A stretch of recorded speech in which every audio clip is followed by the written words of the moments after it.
Coming up on Mountain News at 6, Donald Trump wins the presidential election. A look at what that could mean for Kentucky. And we'll recap several races in eastern Kentucky, including the one for state representative in the 95th district. And we're seeing some rain push through portions of eastern Kentucky, but the question is, how long will the rain chances last? I'll have the answer in a few minutes. Dedicated to eastern and southern Kentucky, this is WYMT Mountain News at 6. Pineville Mayor Scott Maiden has secured enough votes to win the 29th District State Senate seat.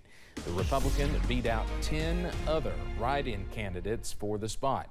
We understand Maiden posted earlier today on social media thanking Congressman Hal Rogers for his endorsement, and he congratulated the other candidates on running a good race. The 29th district consists of Bell, Floyd, Harlan, Knott, and Letcher counties. The seat opened up unexpectedly just before the election after the death of Senator Johnny Turner. Kentuckians overwhelmingly voted for Donald Trump to be the 47th president of the United States, and he will be headed back to the White House for a second term. Several Republican congressmen say that the voice of the average voter was heard both in Kentucky and across the nation, and that the economy and concerns over border security were heard loud and clear. Congressman James Comer says inflation and the border were the two biggest issues. And he says with the Trump presidency, he'll be able to have more influence on decisions regarding spending as chairman of the Oversight Committee. One thing that I think most Americans would agree on is we can't continue to spend $1.8 trillion a year more than we take in. And that's what Washington's been doing for about a decade.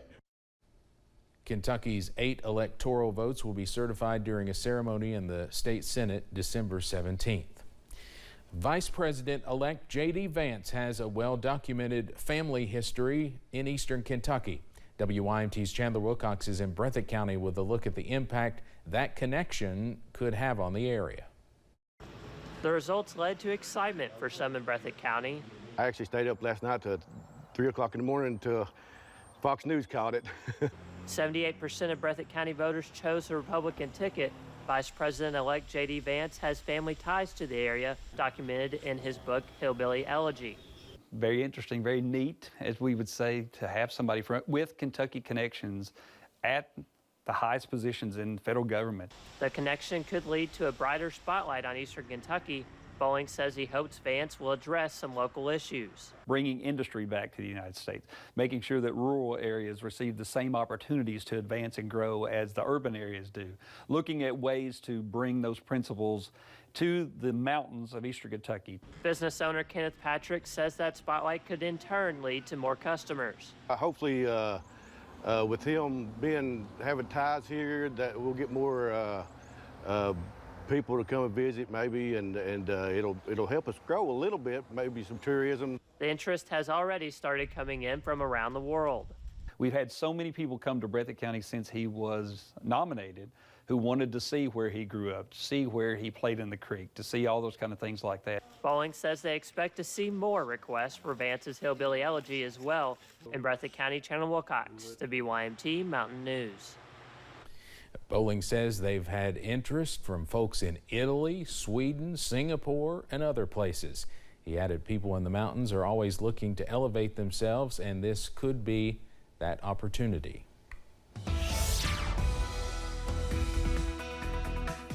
Well, as advertised, we stayed mainly cloudy and we had the rain chances pushed through earlier in the day. And for the most part, the rain chances are out, but we still have a lingering shower or two. Here's the latest with live pinpoint Doppler radar, and you can see that heavy rain just sweeping through eastern Kentucky. Much needed heavy rain at that. And right now, we're seeing just a little bit of rain across portions of Letcher County. We'll go ahead and pinpoint this cell here over towards the Whitesburg area and places around Whitesburg seeing some rain at this hour.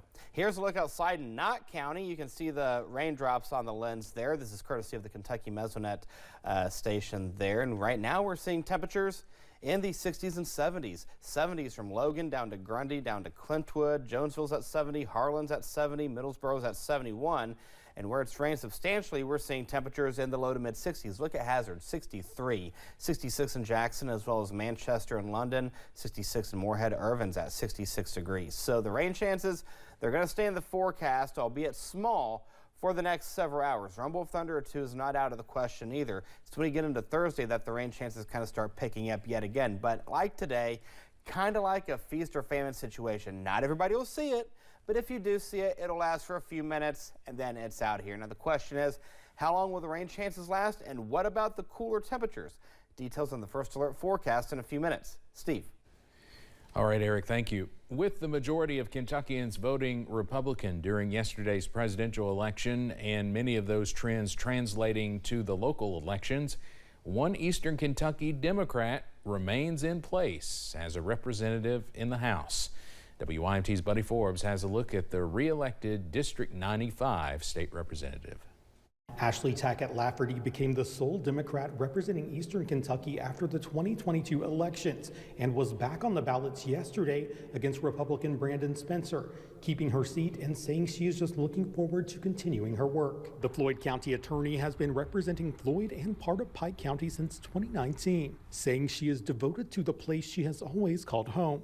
Though she remains the only Democrat representing the area in the House, Lafferty previously told WYMT she believes her people support her because she is less interested in party and more interested in progress. This year, Lafferty sponsored or co-sponsored a host of bills in the House, some pushing for more funding for wastewater or infrastructure needs, one devoted to state park improvements, and several different bills related to first responders, from fire department funding to addressing a need for mental health resources on the front line. Lafferty also championed a bill to create a grant database to help organizations get connected with possible resources they may otherwise miss out on, and supported a push to create a Cole County Paramedic Scholarship, among other missions. Lafferty released a statement Tuesday night after winning with more than 10,700 votes, saying, quote, "My public service to you has always been less about politics and more about the people of Eastern Kentucky."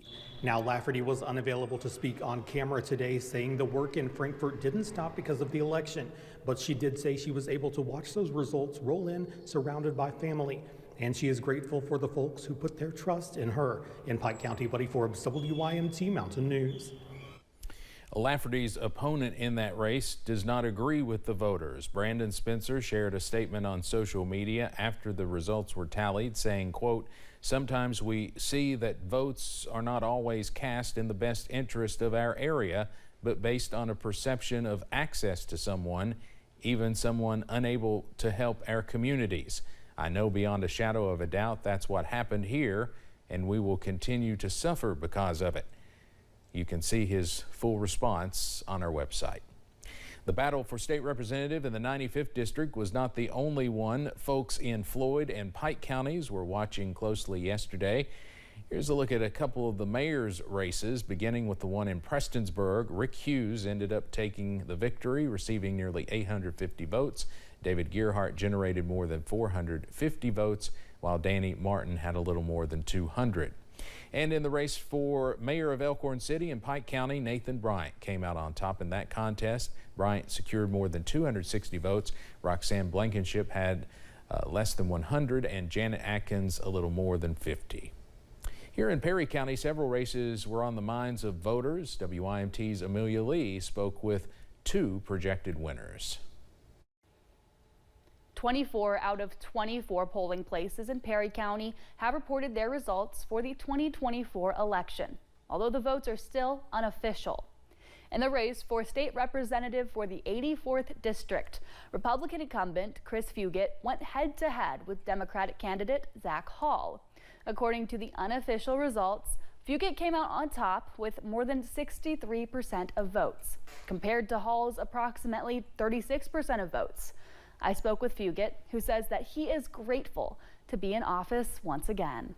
I just want to take a minute just to thank, the people of Perry, Breathitt, Owsley County, the 84th District, for having confidence in me and electing me and allowing me to come back to Frankfort for 2 more years and work on their behalf and try to better the lives of the people in the 84th. Another race we followed is the 33rd Judicial Circuit Commonwealth's attorney. This comes after the former Commonwealth's attorney, Scott Blair, resigned after being convicted in wire fraud. Republican John Hanson faced off against Democrat Jonathan Wilder in the tight race. But in the end, according to those unofficial results, Hanson came away with 50.4% of votes and Wilder with 49.6%. When this race was called, only 71 votes separated the two candidates. I spoke with Hanson, who says the race against Wilder was very competitive and also very clean. Just want to tell everybody thank you so much, and we're going to do what we can to get that office back on track and start making this area a little bit safer and be a lot more accountable and a lot more accessible to folks in Perry County.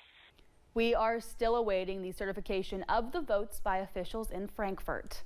In studio, I'm Amelia Lee, WYMT Mountain News. And we have the results of more races across the Commonwealth on WYMT.com and the WYMT News app.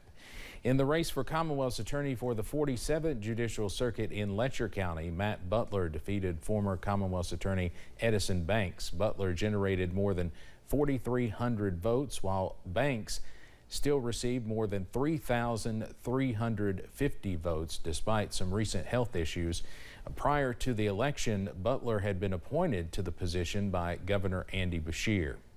And in the race for Commonwealth's attorney in the 41st Judicial Circuit, Haley Jo Fields defeated Jake Roberts. Fields tallied more than 14,800 votes, according to the Secretary of State's website. Roberts tallied nearly 2,500 votes. The 41st Judicial Circuit is composed of Leslie, Clay, and Jackson counties.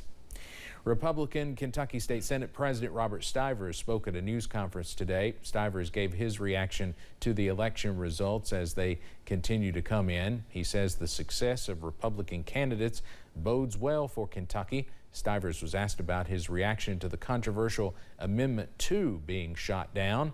He said the bill was always intended to be a tool to help disadvantaged communities, but may have been misunderstood. People knew it was tough and it was going to be misrepresented, but I don't want to say misrepresented. It's going to be interpreted however they wanted to interpret.